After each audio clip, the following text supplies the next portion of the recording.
뽑아만 주신다면 제가 전국 세계각지 어느 현장에 배치되든 제 한 몸 불살라서 기업을 위해서 일하도록 하겠습니다. 저는 뭐 입사 포부하면은 누구보다 먼저 출근하겠습니다. 10년 전쯤에 그렇죠.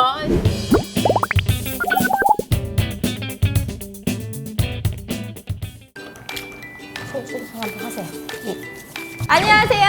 안녕하세요. 사람들의 다양한 고민을 툭 터놓고 해결하며 또 진솔한 이야기를 나누는 시간 내 집 마련 TV 고민 털어놓는 집 MC 신진경입니다. 반갑습니다. 안녕하세요. 취업 컨설턴트 정예지입니다. 반갑습니다. 오늘은 드디어 2화 영상입니다. 혹시 시청하시다가 내 사연도 좀 털어놓고 싶다 하시는 분들은 저희 댓글로 고민과 메일 주소 남겨주시면 감사하겠습니다. 자, 그럼 본격적으로 한번 시작을 해볼까요? 오늘은 또 어떤 사연자인가요? 새로운 분들을 만나는 거라서 좀 은근 떨리네요.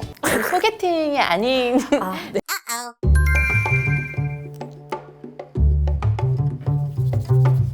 안녕하세요. 앉으세요. 드디어 오셨네요.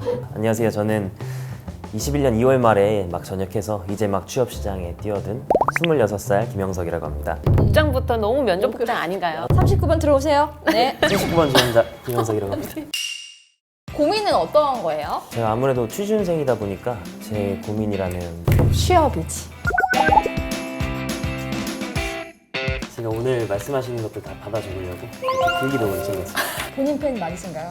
예, 제가 귀여운 걸 좋아해서 준비하고 계신 취업 분야가 어느 쪽이세요? 건설사 쪽으로 준비를 하고 있어요. 제가 대학에서 전공한 부분이 토목공학이라서요. 그 직무 안 변할 자신 있어요? 네, 안 변할 수 있습니다. 좋습니다. 그러면 일단 첫 난관은 통과하신 거고요. 그러면 그거에 대한 경험도 있을까요? 해병대 ROTC로 2년간 복무하면서 설계장교라는 보직을 맡았었는데요. 공사에 대한 설계 및 발주서류 구비, 그리고 계약된 후에는 공사 감독, 이러한 업무를 제가 2년 동안 수행을 해서 관련된 경험을 어느 정도 쌓을 수 있었습니다. 좋아요. 근데 사실 이게 경험만 많다고 해서 다 되는 게 아니죠. 이 경험을 내 이 자소서에 어떻게 좀 잘 버무릴 수 있을까? 자소서라 하면 안녕하세요. 네, 내 집 마련 TV MC 신진경입니다. 특기는 먹는 겁니다. 뭐하는? 직무 선택하셨고요. 일단 자소서를 이제 써야 되는데 내 이 경험을 시기적으로 연도별로 내가 쭉 한번 분해를 해보는 거예요. 나도 몰랐던 나의 역량을 또 찾을 수 있게 되는 또 점이 있거든요. 역량이라고 하면 뭐 출중한 외모. 나만의 캐릭터를 잡는 게 너무나 중요하죠. 내가 지원하고자 하는 직무 분야와 연관된 캐릭터를 잡아야 된다라는 것. 그래서 제가 써와본 자소서를 한번 좋습니다. 제가 쭉 한번 보겠습니다. 그 공사를 하다 보면 설계와는 다른 현장 여건이 생기게 됩니다. 그런 과정에서 저는 발주처의 감독관의 입장과 시공사의 양쪽 입장에서 생각하는 방법을 배웠습니다. 공사를 하다 보면 설계와는 다른 현장 여건이 생기게 됩니다라고 했는데 그렇다면 어떤 현장 여건이 생겼는지 구체적인 사례를 좀 덧붙여서 설명을 해 주셔야 돼요. 느낀 점까지 조금 덧붙여서 설명을 해 주시면 좋다라는 거. 실내역과 관련하여 시공사에서 사용하는 주요 자재와 물량에 대해 눈여겨보았습니다. 주요 자재와 물량에 대해 눈여겨보았습니다라고 했는데 좀 더 구체화할 수 있는 수치를 덧붙여서 써주시면 너무나 좋다는 거. 시공사 입사 후 구체적인 업무 수행 간 저는 이러한 경험을 역으로 이용하여 항상 주요 자재 물량에 대한 사용량을 철저히 체크하여 기록해두고 발주처로부터 잡힐 수 있는 흠결을 기록물로서 증빙하였습니다. 이거는 아무래도 입사 후 포부에 대한 얘기이기 때문에 다른 것보다도 입사 후 포부를 얼마만큼 자세하게 이 계획성을 준비를 했는지에 대해서 나타낼 수 있다라는 거. 저는 뭐 입사 포부하면은 누구보다 먼저 출근하겠습니다. 10년 전쯤에 그렇죠. 10년 전쯤에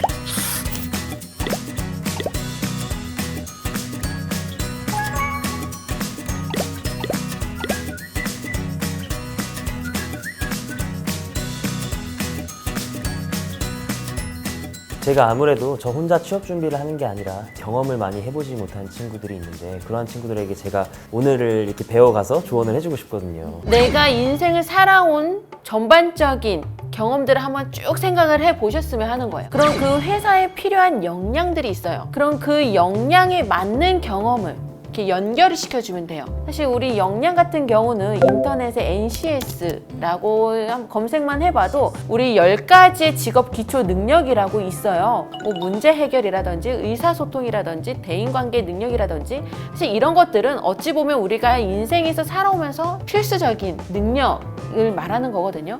능력들을 좀 연결시킬 수 있게끔 한번 작성을 해주시는 게 제일 중요하다고 보고요. 면접을 이제 또 봐야 되겠죠. 네네. 면접관들도요, 사실 면접 질문을 따로 준비를 하는 게 아니거든요. 그래요? 아까 우리 준비해주신 자소서, 그거를 기반으로 이제 면접 질문을 뽑아내기 때문에 내가 쓴 자소서를 좀 보고 내 스스로한테 질문을 해보는 거예요. 아까 한번 보여준 자소서를 보면 공사를 하다 보면 설계와는 다른 현장 여건이 생기게 됩니다. 그럼 다른 현장 여건 어떤 현장이 있었습니까? 이제 그때 추가적으로 얘기를 하는 거죠. 좀 더 압박으로 들어오면 그럼 그 현장에서 어떤 역할을 했고 어떻게 결과가 됐으면 뭘 느꼈습니까? 결국에는 자소서가 면접 대본이 되는 거네요. 맞아요, 맞아요.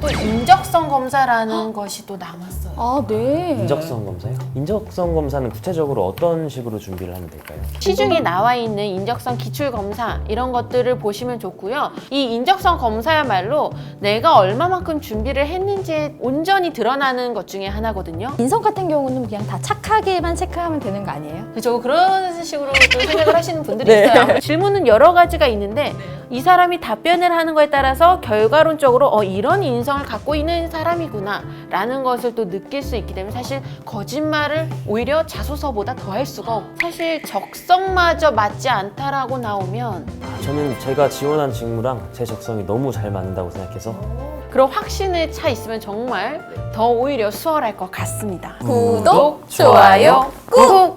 네, 그러면 한번 우리 다 같이 정리를 해볼까요? 스텝 바이 스텝. 첫 번째, 일단은 직무 선택을 해야 된다라는 것. 딱 하나만 선택하는 것보다는 디테일하게 메인 직무와 서브 직무를 같이 선택을 좀 해보는 게 좋아요. 두 번째, 나의 경험을 한번 분해해보자. 세 번째, 그 경험을 바탕으로 자기소개서를 작성을 이제 본격적으로 해주시면 됩니다. 이제 마지막 네 번째로는요, 내가 스스로 면접관이 되어서 스스로한테 계속 질문을 해보는 것이 좋아요. 이렇게만 준비를 하면 아마 2주 정도면 전반적으로 다 준비를 할 수 있지 않을까 생각을 합니다. 이제 막 전역한 지 얼마 안 돼서 좀 놀고 싶기도 하고 그런데 놀고 싶으시면 지금 당장 나가시면 됩니다. 열심히 하겠습니다. 나가시는 분들 열심히 왼쪽입니다. 제가 막 전역하고 알바라든지 경제 활동을 병행하면서 취업 준비를 하게 되니까 시간적 여유도 없고 벅차고 힘이 드는 게 사실인데요. 이러한 저에게 좀 도움이 되는 어떠한 부분이 있을까요? 또 이제 나라에서 이런 분들을 위해서 준비한 제도가 있어요. 그래요? 올해 2021년 1월 1일부터 이제 법안이 된 국민 취업 지원 제도가 또 마련이 됐어요. 1유형과 2유형으로 나눠져 있고요. 나이는 동일해요. 중위소득이라고 사이트에 자세하게 소득이 기재가 되어 있어요.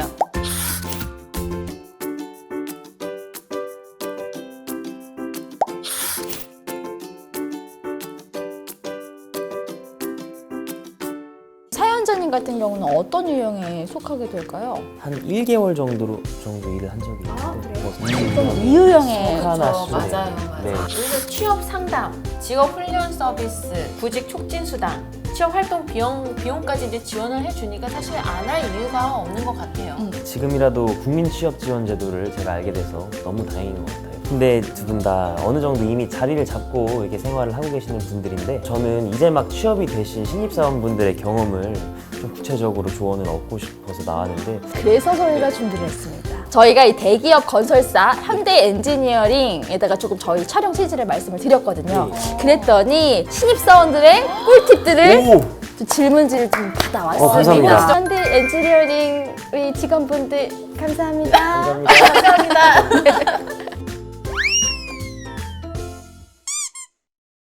취업 준비할 때 힘드셨던 부분이 많이 있을 것 같은데 가장 힘들었던 부분이 어떤 부분이 있는지 한번 제가 알아보고 싶네요. 막연한 불안감이 가장 컸다고 질문에 답을 이렇게 해주셨네요. 최근 시국으로 인해서 필기 시험이랑 면접 진행 방식이 기존의 대면에서 비대면으로 네. 전환된 사례가 많다네요. 대면했을 때의 경우와 비대면의 경우를 같이 준비해야 되는 취업 준비생 입장에서 되게 힘들었다는데 진짜 이 힘들다. 부분을 제가 좀 명심하고 준비를 해야 될 것 같습니다. 취업을 준비하면서 좀 나만의 꿀팁이 있을까 질문을 드렸는데 취업에 관련된 정말 족보, 관련 자료를 계속 참고를 했다고 하네요. 아. 유튜브라든지 SNS를 이용해서 사업의 현장에서 쓰이는 전문 용어들을 본인이 습득을 하고 이에 대한 정의에 대한 공부를 많이 할 수 있었다. 회사 사이트에 들어가서 CEO님 인사말부터 시작해서 모든 페이지를 직접 A4 용지에 적어가면서 기업을 분석했다고 하더라고요. 와, 저는 또 재밌었던 게 최종 면접 때 기억나는 질문이 있느냐고 저희가 이게 질문지에 적어놨는데 즉석으로 한번 질문을 드려볼게요. 직장은 지원자님께 어떤 의미입니까? 직장은 저에게 저울과 같다고 생각합니다. 컨닝하신 거죠? 방금 컨닝하셨어. 주식을 산다면 어떤 주식을 사겠는가? 다이유? 이유가 뭔가요? 네, 탈락. 네, 또 요즘은 이제 대면 면접이 아니라 비대면 면접도 되게 많이 진행을 하는 것 같아요. 화상 면접을 준비하기 위해 나만의 꿀팁, 다양한 사이트, 뭐 뷰인터라든지 줌 같은 거를 이용해서 본인의 목소리, 표정이 어떤지, 카메라 각도는 어떻게 해야 하는지 이런 것들을 미리 확인해봤다. 직접 대면에서 대화하는 느낌이 아니다 보니까 조금 일방적으로 언어 전달을 하고 상대방의 표정을 내가 알지 못하는 부분이 있으니까 좀 힘들었던 부분이 있다고 하는데 오히려 그럴 때 본인이 말씀을 하고 계시는 단어에 더 확신을 실어서 말씀하면서 긴장을 풀면서 면접을 준비했다 이렇게 하더라고요. 아, 현대 엔지니어링도 AI 면접을 했나 봐요. 네네. 저는 AI 게임이 제일 어려웠다라고 했어요. AI 면접 안에 AI 게임이 있는 거고요. 요즘에는 사실 이 AI 면접이 되게 많이 도입이 되고 있는 추세거든요. 네, 100분 정도로 이제 AI 면접을 한다고 하고 또 카메라를 켜놓고 지원자의 얼굴 표정, 눈빛, 뭐 불안하고 있진 않은지 거짓말하지 않는지 이런 것들을 다 체크한다고 하더라고요. 카메라가 AI라고 좀 생각하시고 입사 후 포부를 한번 지금 이 자리에서 한번 해보실 수 있을까요? 뽑아만 주신다면 제가 전국 세계각지 어느 현장에 배치되든 제 한 몸 불살라서 기업을 위해서 일하도록 하겠습니다. 우리는 잘했다고 생각하지만 AI는 또 몰라. 어떻게 평가할지 모르겠어요.